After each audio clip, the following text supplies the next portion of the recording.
नमस्कार दोस्तों, मैं अभिषेक आपका अभिषेक ट्रेल पे स्वागत करता हूं। तो आज हम लोग इंग्लिश का मॉडल पेपर देखेंगे 2024 के।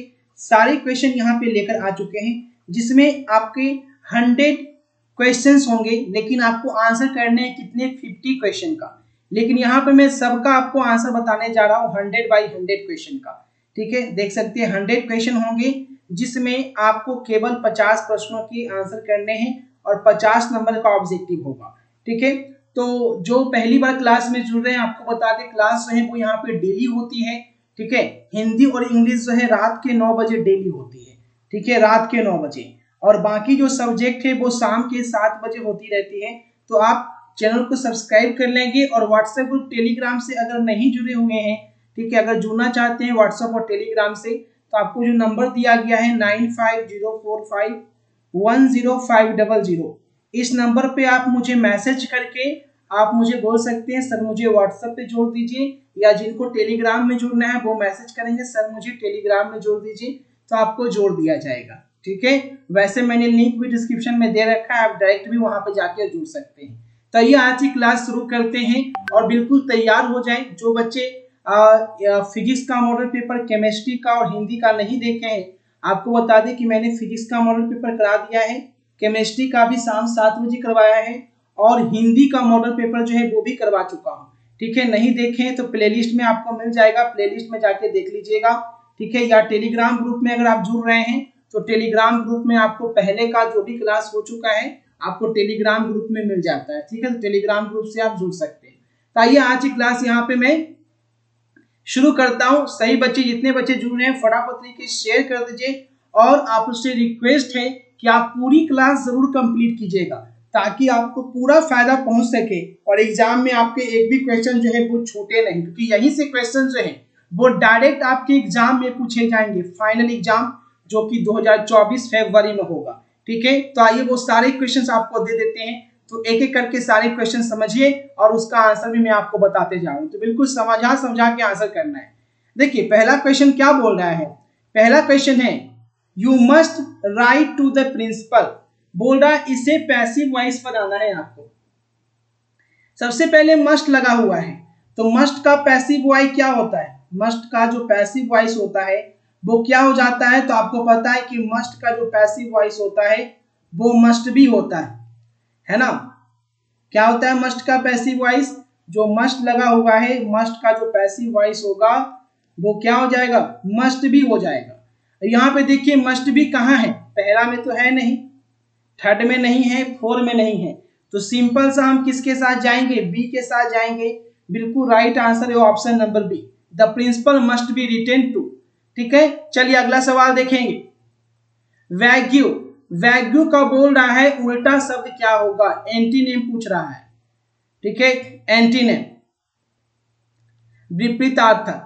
क्वेश्चन नंबर 2, तो वैग्यू का मतलब होता है जो साफ साफ नहीं दिखा सके, नहीं दिखे, है ना, धुंधला दिखना। तो धुंधला का उल्टा क्या हो जाएगा, क्लियर, बिल्कुल साफ साफ दिखाई देना, है ना, बिल्कुल साफ साफ दिखाई देना, क्लियर हो गया। और वैग्यू का मतलब हो जाता है धुंधला। ठीक है, ठीक है, चलिए ऑप्शन नंबर बी के साथ जाएंगे, बिल्कुल राइट आंसर है। चलिए अगला सवाल देख लीजिए। अगला सवाल देखो बच्चा क्या पूछ रहा है, they said how silly of him. इसको बोल रहा है नरेशन में चेंज करने के लिए, और इनडायरेक्ट नरेशन। ठीक है, देखिए ये जो साइन है ना इसको बोलते हैं एक्सक्लामेटरी साइन, है ना, इसको क्या बोलते हैं, एक्सक्लामेटरी साइन। तो एक्सक्लामेटरी साइन में सेंटेंस में आपका एक्सक्लामेटरी लगा रहता है, एक्सक्लेम। तो देखिए सेड है, यहाँ पे सेड है नहीं होगा, यहाँ पे देखिए एक्सक्लेम्ड लगा हुआ है, they exclaimed that it was very silly of him. Option number C के साथ जाएंगे। तो छोटा छोटा चीज जो मैं आपको समझा रहा हूं, अगर आप उस पर कमांड करते हैं तो आपको नरेशन नहीं भी आता है तो भी आप आंसर लगा के आएंगे। चलिए question number 4, I belongs to him 2 years ago। बोल रहा है इसका सही आंसर क्या होगा, choose the correct form of tense. 2 साल पहले मैं उससे मिला या देखा। ठीक है, तो एगो के साथ क्या लगेगा, सा लगेगा। ठीक है, क्योंकि पास्ट की बात हो रही है तो ऑप्शन नंबर ए जाएंगे, मैंने उसे 2 साल पहले देखा था। क्वेश्चन नंबर 5 देखिएगा, some actresses some actresses are dancer. अब कैसी डांसर है? कुछ अभिनेत्री जो है डांसर है, लेकिन कैसी डांसर है? ब्रिलियंट, कॉटियस, डेंजरस या रैपिड? तो आप क्या बोलते हैं? ब्रिलियंट डांसर है ना? बहुत अच्छे, एक के साथ जाएंगे, जितने बच्चे एक के साथ जा रहे हैं एकदम धुआंधार आंसर कर रहे हैं, बिल्कुल राइट आंसर है। चलिए ऐसे ही जबरदस्त आंसर करते रहे। क्वेश्चन नंबर 6 देखिए, क्वेश्चन नंबर 6 क्या पूछ रहा है? क्वेश्चन नंबर 6 है blanks they live near you, क्या वे तुम्हारे नजदीक रहते हैं, है ना? ये पूछ रहा है। दे लगा हुआ है, तो आपको पता है कि दे के साथ डू लगता है ना? डज तो लगता नहीं है। डज किसके साथ लगता है? ही, सी, इट या सिंगुलर नेम के साथ, सिंगुलर पर्सन के साथ, है ना? तो उस कंडीशन में हम क्या लगाएंगे? Do they. सही जवाब क्या होगा? Option number B, do they live near you, क्या वे लोग तुम्हारे नजदीक रहते हैं? बी के साथ जितने बच्चे गए हैं एकदम रगड़ के आंसर कर रहे हैं, एकदम समझते चलेंगे। इंग्लिश कुछ नहीं है, हलवा आपको बना देंगे अगर आप डेली क्लास में आ रहे हैं। तो इंग्लिश का जो भूत है कि सर इंग्लिश बहुत डर लगता है, क्या करे सर, 100 नंबर का इंग्लिश है और इंग्लिश का नंबर जुटता है इंटर में, तो 100 में 70-80 एकदम दिलवा देंगे अगर आप डेली क्लास में आ रहे हैं। ठीक है, टेंशन, इंग्लिश भी आपको हलवा लगने लगेगा। चलिए अगला सवाल देखिएगा क्या पूछा है। इस सेंटेंस को करेक्ट करना है। कौन सा करेक्ट सेंटेंस है ये पूछ रहा है। देखो, हम इसका बोलने का मतलब है कि हम लोगों ने एक बहुत अच्छा शो देखा था कल। तो वंडर सा का मतलब है पास्ट। जब पास्ट की बात हो रही है तो फ्यूचर तो आएगा नहीं, नेक्स्ट का फ्यूचर हो जाता है। ये गलत कर दिया यहाँ पे। अब यहाँ पे सा को सो लिख दिया है, ठीक है, ये गलती कर दिया। यहाँ पे भर में सो लिख दिया, ये गलती कर दिया। देखो ये सही है, we saw a wonderful show. हम लोगों ने कल एक जबरदस्त शो देखा था, है ना? सा है और यस्टरडे है, तो बिल्कुल सही जवाब है। ऑप्शन नंबर डी के साथ जाएंगे, एकदम राइट आंसर है। चलिए अगला सवाल 8 नंबर पूछा है, the book in parts boring. Question number 8, the book in parts, ठीक है। अब देखो इन पार्ट्स पे नहीं जाना है। बहुत बच्चे सोचेंगे एस लगा हुआ है आर लगा देते हैं, गलत। बात किसकी हो रही है? बुक की हो रही है, एक बुक की बात हो रही है। देखो एस नहीं लगा हुआ, एक बुक की बात हो रही है, इसीलिए इज बोरिंग होगा ऑप्शन नंबर ए। ठीक है, इज बोरिंग, जो भी ए के साथ गए बिल्कुल राइट आंसर है।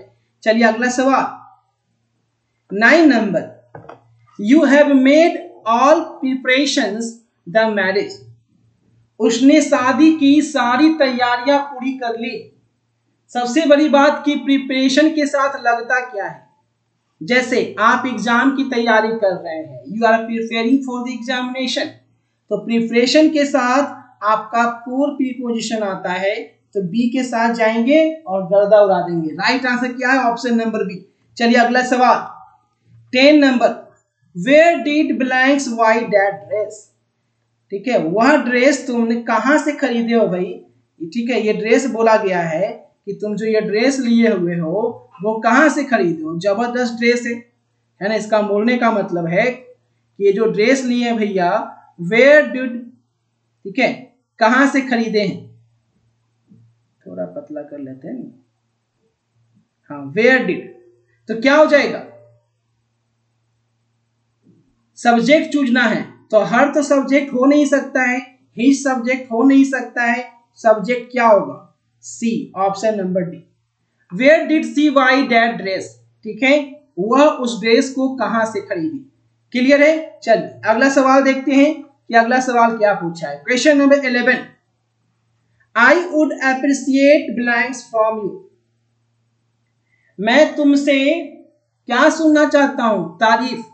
तो अप्रिशिएट में हम क्या लगाते हैं? तो यहाँ पे ध्यान दीजिएगा कि अप्रिशिएट के साथ आईएनजी का यूज करेंगे। ठीक है, I would appreciate hearing from you, तो राइट आंसर हो जाएगा डी के साथ। जितने बच्चे गए हैं बिल्कुल राइट आंसर है ऑप्शन नंबर डी। ठीक है, चलिए अगला सवाल देखिए बच्चा, क्वेश्चन नंबर 12 क्या पूछा है? 12 है, the boss ordered him to follow him. बोल रहा है इसे डायरेक्ट नरेशन में बनाइए। ठीक है, तो बॉस क्या किया है? उसे ऑर्डर दिया है कि मुझे फॉलो करो, है ना? क्या कहा है कि भैया मुझे फॉलो करो। तो देखो यहाँ पे ऑर्डर लगा हुआ है, इसका मतलब क्या होगा, V2 होना चाहिए, सेड होना चाहिए। तो यहाँ पे देखो सेज लिखा है, V1 लिख दिया है, गलत है। यहाँ पर फ्यूचर की बात कर दी है विल से, और यहाँ पे हैज सेड, ये भी गलत है। कितनी आसानी से आप देखिए बना रहे हैं, ठीक है, ज्यादा आपको नियम नहीं लगा रहे हैं, आपको इस तरीके से समझा रहे हैं ताकि एग्जाम में कमजोर से कमजोर बच्चा को मुझे अच्छा नंबर दिलवाना है इंग्लिश में, है ना। तेज बच्चा तो इंग्लिश में अच्छा नंबर लाता ही है, लेकिन मैं चाहता हूं कि जिसका इंग्लिश बहुत ज्यादा कमजोर है, इंग्लिश में एकदम जीरो है, वो भी एग्जाम में हीरो बन के निकलेगा, ठीक है। तो आपको हर वो सब्जेक्ट की तैयारी यहाँ पे कराई जा रही है, और टारगेट यही है मेरा कि हर जो बच्चा क्लास में आ रहा है 80% 90% का टारगेट जो है वो अचीव करे, ठीक है। तो इसी टारगेट के साथ ये टारगेट कोर्स आपका दिया जा रहा है बिल्कुल फ्री में। तो आप अपने दोस्तों के साथ इसे जरूर शेयर किया कीजिए, है ना, और पूरी क्लास कीजिए और एग्जाम में जाके तहलका मचा देंगे। चलिए नेक्स्ट देखेंगे। बोला गया है कि इसमें करेक्ट स्पेल्ड वर्ड कौन है। ट्रांसफर की सही स्पेलिंग पूछी जा रही है, सीधा सीधी बोले, ट्रांसफर की सही स्पेलिंग पूछी जा रही है। ट्रांसफर कैसे लिखा जाता है। अब देखो ट्रांसफर लिखने तो सबको आता होगा, अब ध्यान से स्पेलिंग देख लेना, गलती नहीं करना। ट्रांसफर की सही स्पेलिंग क्या होगी ये आपसे पूछ रहा है। ट्रांसफर, देखते हैं कितना बच्चा ट्रांसफर का सही देता है। अब गूगल मत करने लगना, कितना लोग गूगल करना शुरू कर दिया होगा, मुझे पता है ना, कर दिए ना शुरू। चलिए अब आंसर लगाइए, आंसर लगाइए, अभी बहुत बच्चे आंसर गलत दे रहे हैं, आंसर लगाइए। देखिए ट्रांसफर ऑप्शन नंबर सी के साथ जाएंगे बच्चे, ठीक है। सही जवाब क्या होगा,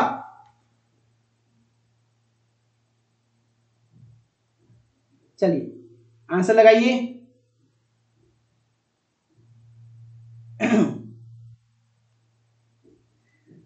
चलिए बहुत अच्छे। देखो सही की बात कर ली जाए तो कुछ बच्चे सी दिए हैं और कुछ बच्चे ए दिए हैं, लेकिन जान लीजिए, ठीक है, ट्रांसफर जो होता है वो सही स्पेलिंग ए होता है, ठीक है। बहुत लोग सी के साथ गए होंगे, है ना। तो ट्रांसफर तबादला ऑप्शन नंबर ए के साथ जाएंगे, सी आपका गलत है, ठीक है, याद रखिएगा, सिंगल आर होता है। चलिए अगला सवाल, question number 14, try blanks with what you have. जो तुम्हारे पास है, ठीक है, 14, उसी से इसे करने की कोशिश करो, है ना। जो तुम्हारे पास है तो मीनिंग किससे निकल रहा है, try to do it, try to do it with what you have. जो तुम्हारे पास है उसी से इसे करने की कोशिश कीजिए, है ना, ऑप्शन नंबर डी।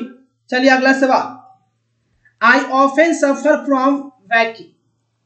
मुझे हमेशा जो है दर्द हो जाया करता है, पीठ का दर्द जो है बराबर होता है। तो इसमें आर्टिकल लगे या नहीं लगेगा। अब देखो पीठ का दर्द के साथ क्या आर्टिकल लगाना, ऐसा थोड़े बोलेंगे मुझे एक पीठ का दर्द होता है, मुझे खास पीठ का दर्द होता है, ऐसा तो बोलते नहीं है। इसीलिए इसके साथ हम कोई भी आर्टिकल का यूज नहीं करते हैं, ठीक है। चलिए अगला सवाल देखेंगे, you want a car blank see. Question tag है, जब भी एक सेंटेंस लिखकर और फिलर्स देकर क्वेश्चन दे दे तो समझ जाइएगा ये सेंटेंस जो है वो क्या दिया है आपसे, क्वेश्चन टैग। क्वेश्चन टैग होता क्या है, तो क्वेश्चन टैग होता है कि अगर कोई सेंटेंस असर्टिव है तो उसे नेगेटिव में क्वेश्चन आंसर करना है, अगर नेगेटिव है तो असर्टिव में क्वेश्चन आंसर करना है। 16, तो देखो यहाँ पे V2 है, पास्ट इंडेफिनिट का अगर इंट्रोगेटिव नेगेटिव बनाएंगे तो क्या होगा, डिडंट, डिडंट लगेगा, और सब्जेक्ट क्या है, यू है। तो सही जवाब क्या होगा, डिड नॉट यू, है ना। क्या तुमने कार खरीदी, इसका हिंदी होगा खरीदी, है ना, ऑप्शन नंबर ए, ठीक है, डिडंट यू। चलिए अगला देखेंगे, अगला सवाल, I it rice blanks my head. मैं चावल जो है हाथ से खाता हूं। ये बोलना चाह रहा है कि भैया मैं चावल जो है ना वो हाथ से खाता हूं। 17, तो 17 का राइट आंसर होगा विद हैंड। 17 का राइट आंसर क्या होगा, विद हैंड। मैं हाथ से खाता हूं, ठीक है, चलिए अगला सवाल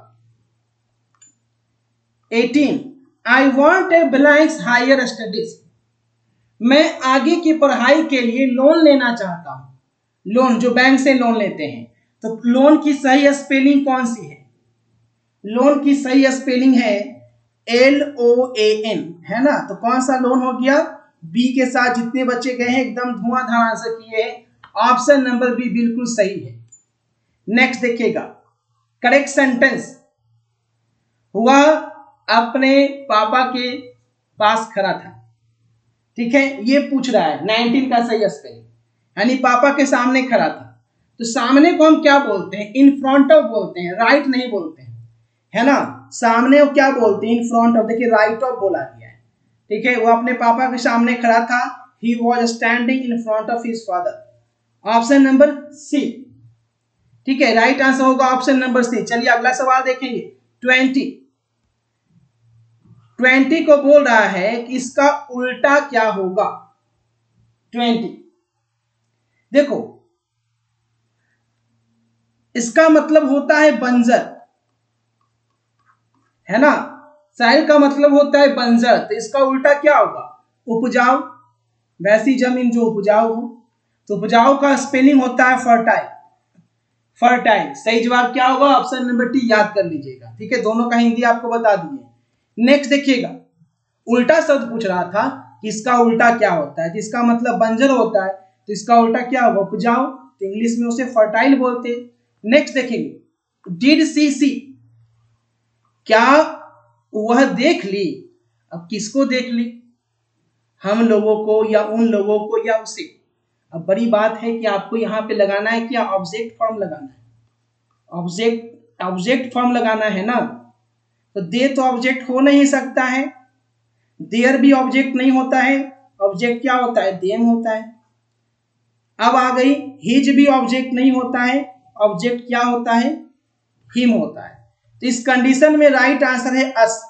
अस ही आपका ऑब्जेक्ट फॉर्म होता है। तो सही जवाब है ऑप्शन नंबर ए, और ये तो आपका सब्जेक्ट फॉर्म है ना। चलिए अगला सवाल देखेंगे 22 I blanks black hair and brown eyes, मेरे बाल काले हैं और आंख जो है ब्राउन है। तो मेरे बाल काले हैं, इसका मतलब मेरे पास काली बाल और भूरी आंखें हैं, है ना, मेरे पास। तो आई के साथ हैज, इज, बाज ये तो होगा नहीं, आई हैव होगा, ठीक है। I have black hair and brown eyes. चलिए next, choose the odd one, इसमें अलग कौन है? देखो फ्लूट, वायलिन, सितार या गिटार। 23 बोल रहा है सबसे अलग। देखो ये सभी जो है हाथ से बजाए जाते हैं, लेकिन फ्लूट जो है, बांसुरी जो है, वो मुंह में लेके बजाया जाता है। तो सही जवाब क्या है? Option number A. Next, when a room is tiny it is blanks, जब रूम जो है पतला है, छोटा है, संकीर्ण है, इसका मतलब रूम कैसा है? इसका मतलब रूम जो है छोटा है। तो छोटा का हिंदी क्या होता है? इंग्लिश क्या होता है? स्मॉल होता है। ए के साथ जाएंगे, और जितने बच्चे ए के साथ गए हैं बिल्कुल सही जवाब है। चलिए अगला सवाल 25, for information go to the office. देखिए बोलते हैं ना, ज्यादा जानकारी के लिए, डिटेल में जानकारी के लिए ऑफिस आइए। तो डिटेल में जानकारी के लिए, डिटेल में बोले या आगे की जानकारी के लिए? आगे की जानकारी के लिए। तो उस कंडीशन में एक वर्ड इंग्लिश में यूज होता है, उसको क्या बोलते हैं? 25, उसको बोलते हैं फर्दर। और इसी तरह का एक और वर्ड होता है, एक होता है फार्दर, एक होता है फार्दर, लेकिन दोनों में आसमान जमीन का अंतर है। ये दूरी को दिखाता है, डिस्टेंस। ये फार्दर जो है वो डिस्टेंस को दिखाता है। जैसे बोलते हैं ना 25 किलोमीटर दूरी, 10 किलोमीटर दूरी, है ना, इस तरह की डिस्टेंस को फार्दर से डिनोट करते हैं। और ये फर्दर होता है डिटेल में जानना है, आगे की जानकारी के लिए। तो आगे की बात क्या होगी, तो उसके लिए फर्दर लगाते हैं। तो सही जवाब होगा ऑप्शन नंबर ए। याद रखिएगा सिर्फ यू और ए का ही अंतर है, इसमें यू होता है और इसमें ए होता है, लेकिन मीनिंग कहां से कहां है ना। नेक्स्ट देखेंगे He wanted to buy mangoes.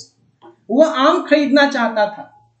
आम के साथ क्या लगाएंगे? much, any, little या some। सबसे बड़ी बात, ठीक है, आम को गिन सकते हैं ना, तो आप much, little, any नेगेटिव में लगता है, any जो है वो नेगेटिव फॉर्म में लगता है, तो ये तो नेगेटिव है नहीं, ठीक है, तो क्या लगेगा? सम। ऑप्शन नंबर डी, ठीक है। I wanted to buy some mangoes, मैं कुछ आम खरीदना चाहता था, ठीक है। राइट आंसर क्या होगा? ऑप्शन नंबर डी के साथ जितने बच्चे गए बिल्कुल सही है। चलिए अगला सवाल। Nisha try to solve the problem but she not. Nisha जो है समस्या को सॉल्व करना चाहती थी लेकिन नहीं कर पाई। देखो ये पास्ट में है ना, ये बच्चा क्या है? पास्ट में है। करना चाहती थी, ट्राई, नहीं कर सकी, तो आंसर भी पास्ट में होगा। कैन तो होगा नहीं, कैन का मतलब सकना, ठीक है। ये सभी जो है क्या है? आपका प्रेजेंट में है। कुड, सी कुड नॉट, वह समस्या सॉल्व नहीं कर सकी। बी के साथ जितने बच्चे गए हैं बिल्कुल सही जवाब है। अगला सवाल। ही विल स्टे हियर मंडे, वह यहाँ जो है सोमवार तक रुकेगा। 28। अब देखो इसमें दो आंसर सही है, बाय भी सही है, टिल भी सही है, लेकिन बिहार बोर्ड के लिए हम लगा रहे हैं टिल, ऑप्शन नंबर डी, ठीक है। वह यहाँ सोमवार तक रुकेगा। आगे डीप ग्रामर पढ़िएगा तो बाई तक का मतलब भी तक में आता है, ठीक है। यहाँ पे मैं टिल ही लगा देता हूँ बिहार बोर्ड के लिए, आप टिल लिख कीजिएगा, ठीक है। He will stay here till Monday, वह मंडे तक रुकेगा। नेक्स्ट देखेंगे 29। Oh no I late for the exam, ठीक है। बोलते हैं ना, ओहो क्या करें, एग्जाम के लिए लेट हो जाएंगे लगता है। 29, तो क्या होगा? Am I late for the exam, क्या मैं एग्जाम के लिए लेट हो गया हूं, ठीक है। ऑप्शन नंबर 1, ठीक है। चलिए नेक्स्ट। आई के साथ एम ही लगेगा ना, सिंपल सी बात है। I sat on my front step, I look across the street. Combine कीजिए, मैं बैठा था फ्रंट स्टेप पे और मैंने I look across the street, दोनों का सेंटेंस को जोड़ना है, तो क्या होगा? 30 में हो जाएगा sat on my front step and look across the street. दो बार जो आई है उसको आई को हटाकर एंड लगा देना है। ऑप्शन नंबर बी, सेंटेंस जुड़ गया। नेक्स्ट देखेंगे। One who loves one country, जो अपने देश को प्यार करे, जो अपने देश को प्यार करे, one who loves one country, उसे क्या कहते हैं? तो उसे कहते हैं पैट्रियट, देश प्रेमी, जो अपने देश से प्यार करता हो, ठीक है। नेक्स्ट देखिएगा 32। You can blanks words in dictionary, आप डिक्शनरी में जो है वर्ड को खोज सकते हैं, सर्च कर सकते हैं, तो उसको बोलते हैं, खोजना को बोलते हैं लुकअप, है ना। 32 का राइट आंसर होगा ऑप्शन नंबर ए, लुक अप। नेक्स्ट देखिएगा। टू ड्राइव होम, इसका करेक्ट मीनिंग बताना है। ड्राइव होम का मीनिंग क्या होता है?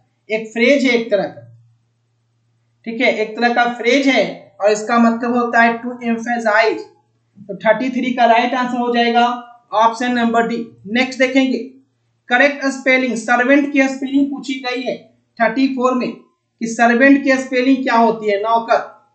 और बहुत बच्चे सर्वेंट गलत लिखते हैं और व्हाट्सएप के जमाना में, तो शॉर्ट के जमाना में बहुत बच्चे स्पेलिंग तक भूल गए हैं, तो आपको बताना है कि सर्वेंट की सही स्पेलिंग क्या है, ठीक है। अरे बच्चा, सर्वेंट की सही स्पेलिंग ऑप्शन नंबर बी होगा। ए लगता है, ई नहीं लगता है। ऑप्शन नंबर बी, सर्वेंट यानी नौकर, VANT होता है, VENT नहीं होता है। तो 34 का राइट आंसर बी हो जाएगा। नेक्स्ट देखेंगे। I try to resolve the complex situation, ठीक है। इसमें एडजेक्टिव कौन है ये पहचानना है। मैंने इस कठिन समस्या को सॉल्व करने की कोशिश किया। तो जो समस्या है वो कठिन है, समस्या की विशेषता बतला रही है कि कैसी समस्या है, जटिल समस्या है, तो कॉम्प्लेक्स ही आपका एडजेक्टिव है। जो विशेषता बतला दिया वही एडजेक्टिव हो गया। चलिए अगला सवाल 36। Hardly had he left his brother के, अभी वह निकला ही था कि उसका भाई आ गया। जैसे ही निकला था। तो इस सेंटेंस में याद रखिएगा कि हार्डली के साथ क्या लगता है,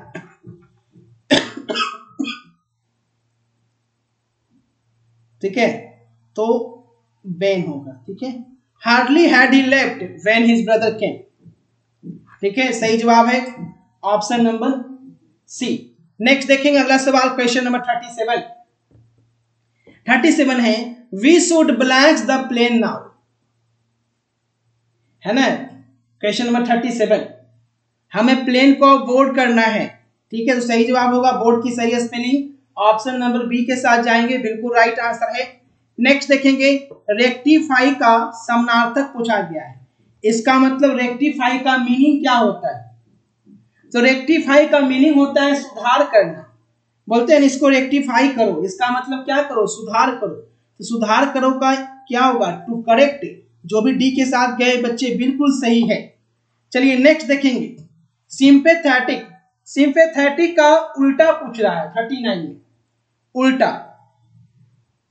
देखो सिंपैथेटिक किसे बोलते हैं बच्चा, जिसके दिल में सहानुभूति हो, किसी के प्रति सहानुभूति रखता है, उसका दिल सिंपैथेटिक होता है, ठीक है। और जो निष्ठुर होता है, किसी के प्रति कोई दया ही नहीं हो, वो उसका उल्टा हो जाएगा।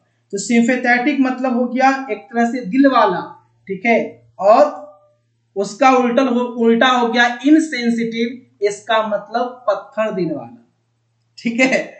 तो दिल वाले को बोलते हैं सिंपैथेटिक, ठीक है। कैसा पर्सन है वो, बोलते हैं ना बहुत दिल वाला है, इसका मतलब क्या, वो सिंपैथेटिक पर्सन है।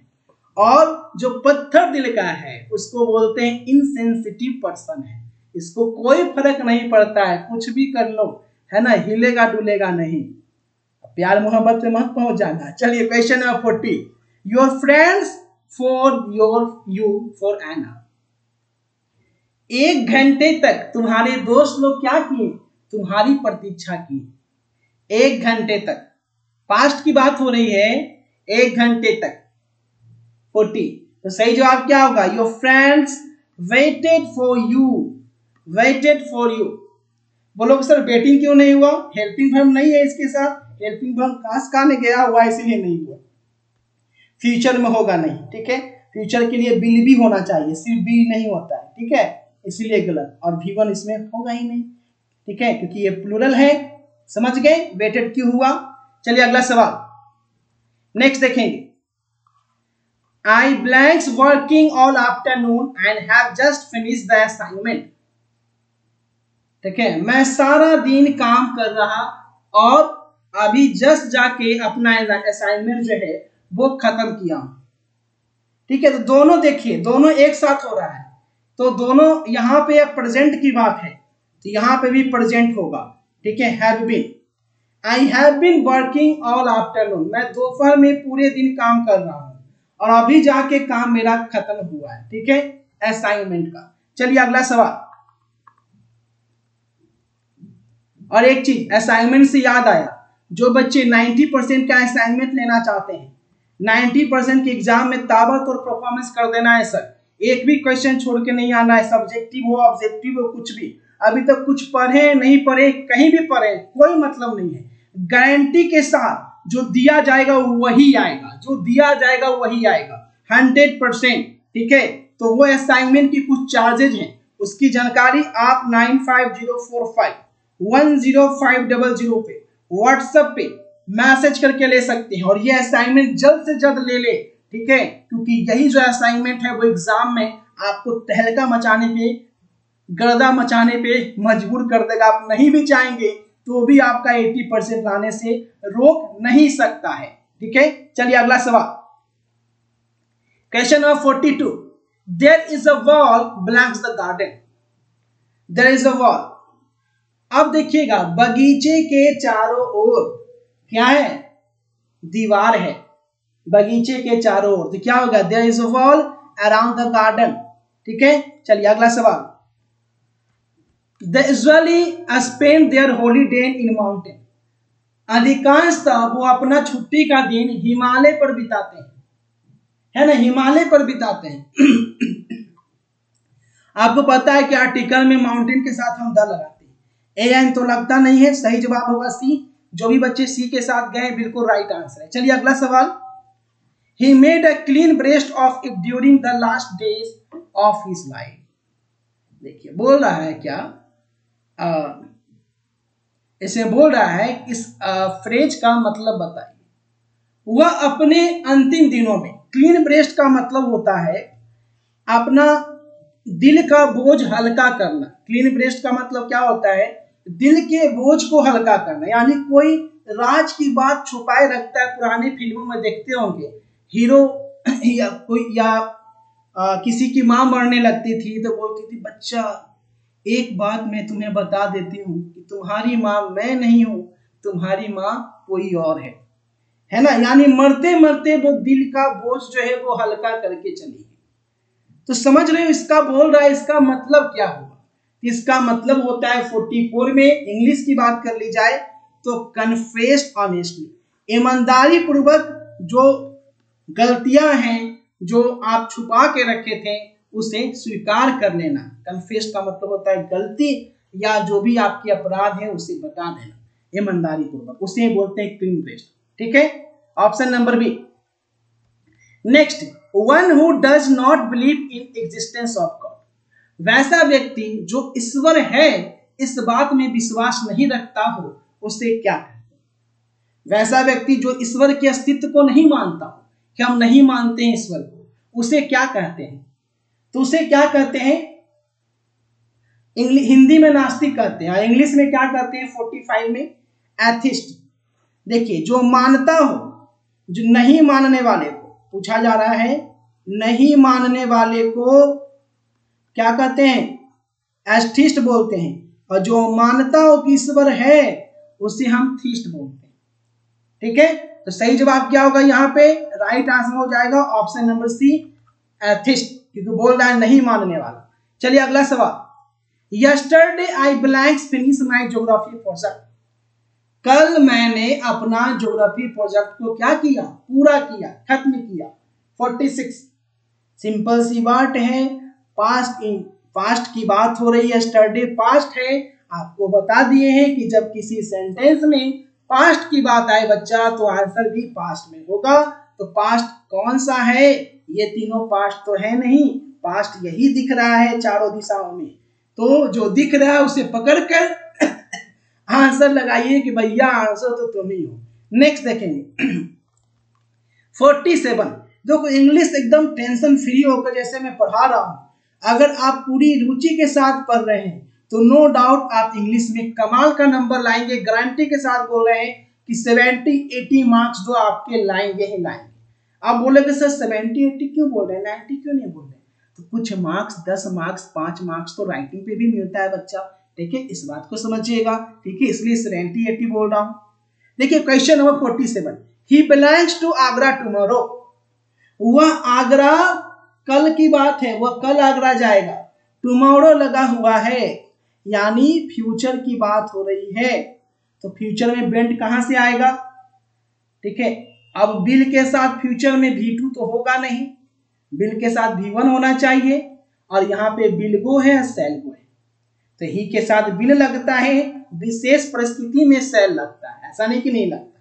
यहाँ पे कोई विशेष परिस्थिति नहीं है, इसीलिए हम ए के साथ जाएंगे। चलिए अगला सवाल 48, I like Chinese food blanks my husband doesn't like it all.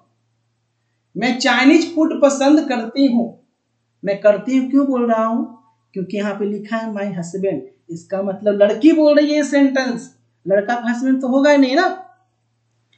तो बोला गया है यहाँ पे एक लड़की बोल रही है कि मैं चाइनीज फूड पसंद करती हूँ, लेकिन क्या करें मेरे हस्बैंड देव जो है